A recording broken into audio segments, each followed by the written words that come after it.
According to the National Student Financial Wellness Study conducted in 2015, over 70% of college students stress about personal finances. Findings suggest that the pressures of student loans and debt are weighing on America's college students. Let's discuss 5 tips on creating and maintaining financial wellness. 1. Check where you are overextending or wasting. Ask yourself where you are spending too much or spending needlessly. 2. Having a clear and concise budget allows you to see where you can cut down and allows you to see how much more you could be saving. 3. Most financial experts say that you should have at least a 5-month financial cushion in case of emergencies. Having an automated savings account might make this easier. 4. Keeping up with your credit cards and paying the minimum balance is important. Use your credit wisely and ensure that your reports are accurate. 5. Keep track of your financial records. There are many applications and online tools now that can help you keep track of your financial records. Having interpersonal wellness, or social wellness, means that you have a healthy relationship with others. Someone with good interpersonal wellness would have good communication skills, a developed capacity for intimacy, and would have a good and well-cultivated network of friends. Beyond this, someone with a good interpersonal wellness would contribute to their community, country, and world. Ask yourself these questions to see if you are engaged in social wellness. Do you plan time to be with your family and friends? Are your relationships positive and rewarding? Do you explore diversity by interacting with people outside of your culture, background, and belief system? According to University of California, Riverside's Work-Life program, occupational wellness is the ability to achieve a balance between work and leisure time, addressing workplace stress, and building relationships with coworkers. It focuses on our search for a calling and involves exploring various career options to find where you fit. To see if you're engaged in the process of occupational wellness, ask yourself these questions.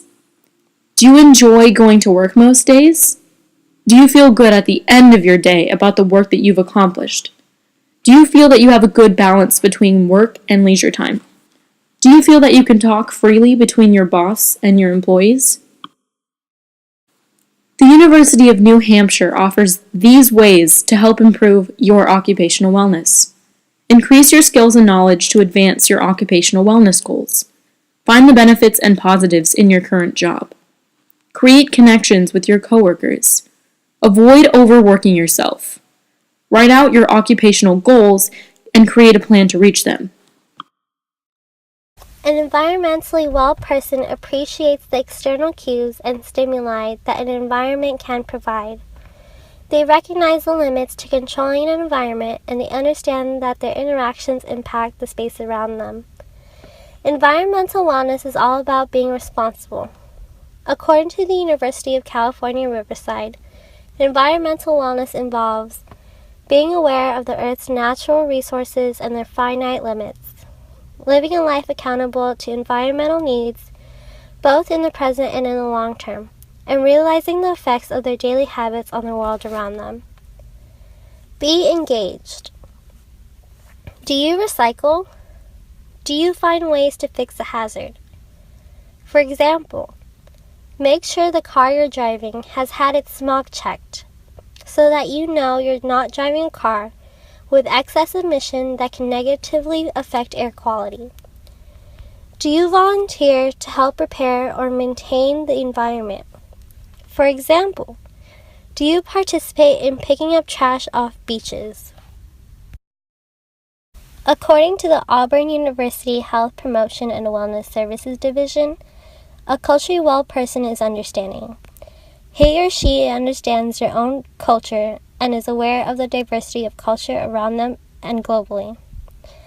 A culturally well person respects another's sexual orientation, religion, gender, racial and ethnic backgrounds, age, and disabilities. So how can one achieve cultural wellness? It is as simple as keeping an open mind. It's really the only way. If you have trouble understanding certain viewpoints, seek answers. Talk and interact with people that are different from you, which will expand your knowledge to the rich and unique cultures out there. Intellectual health includes maintaining a balance of interests in many subjects to promote a more successful life. Illinois State University has some tips for improving your intellectual wellness. Read for fun. Reading things that you enjoy can settle the mind and get you thinking about previously unexplored topics. Debate an issue with someone while using your opposing viewpoint. This will help you rethink problems critically and fairly and develop your skills in grasping new information. Find out more about how your mind processes information. Knowing your own strengths in learning will increase your intellectual capabilities. Play a game. Solo or with other people, it doesn't matter. When you're playing a game, it improves intellectual wellness as it keeps your mind thinking and focused. Play a musical instrument. Improving skills in instrumental music can help express feelings musically through patterns and sounds. Write your feelings and journal. Particularly for those who struggle with expressing feelings, this activity can help you understand yourself and promote deeper thinking.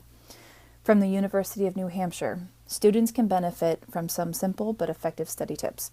Taking notes while reading and focusing on more than just what's written on a board. Form study groups to increase overall knowledge of class material. Color coding can help trigger memory, associate a topic with a color. Find study habits that suit you and stick to them. Make to-do lists and cross off the accomplishments as you go, starting with the tasks of most importance. Cut work hours if possible, as they minimize study time. Accept that it is okay to say no to social activities sometimes in order to complete school-related tasks. Expose yourself to difference. Staying open-minded helps you develop new thoughts, expressions, and values. Challenge the things you know. Question the answers before accepting them for yourself. Actively engage in lectures, discussions, and reading. Physical health is not only about activity and exercise, but it also must include healthy eating and staying hydrated. Make sure you engage in at least 4 physical activities or some sort of exercise each week. Physical fitness should include muscular endurance, flexibility, cardiovascular, and respiratory fitness. Drink 8 8-ounce cups of water daily and eat plenty of fruits and vegetables. Get 8 to 9 hours of sleep each night and manage your time properly. Emotional health includes maintaining a balance between work, family, friends, and other obligations. Make sure you have healthy outlets to engage in when feeling stressed or upset. Working out and engaging in physical activity can positively boost your mood.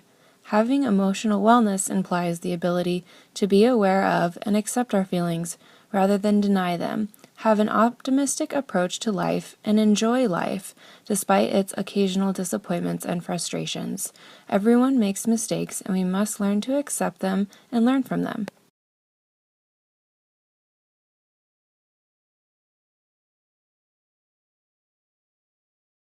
I'm Kristen Winston, Assistant Professor in Health Science. As a young college student, what dimensions did you find yourself prioritizing and neglecting? Okay, would you like both prioritizing and neglecting? Yeah. Okay.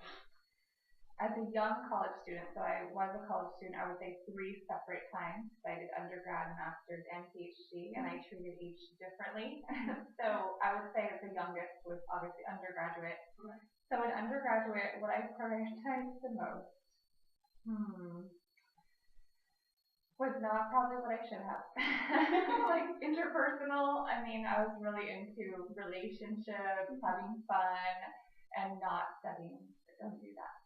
So I was neglecting my occupational wellness the most, and probably physical wellness. But back then I was young, so I didn't feel it, because I would like lose sleep and then do things last minute, and I think that affected other parts of wellness. But I think that, I neglected the one I probably should have prioritized the most, occupational, like focusing on why I was in school and what I wanted to do. I ended up okay, but I learned from that. Saving as well as paying them off, and balancing that so that you're not having 0 in your account because you paid off a bunch of your loans this month and then something goes wrong, Right. Because you don't want to get into other debt like credit card debt and other bad things. You want to have that stuff. Okay. Good. Lastly, do you think it's possible to incorporate online dimensions of wellness in your personal, academic, and professional life? Personal, academic, and professional life. Incorporating them all into it. So just into your life in general. Okay.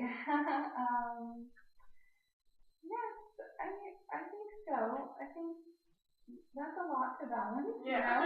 So maybe not every day, you know Right. what I mean? But having Little bits, like you said. yeah, maybe not every day do you feel fully balanced in every area. I think that's normal. But to have an overall balance over a month or something like that, I think that's good. Yeah. Okay. Well, thank you for meeting with me. Thank you. Thank you for interviewing me. Thank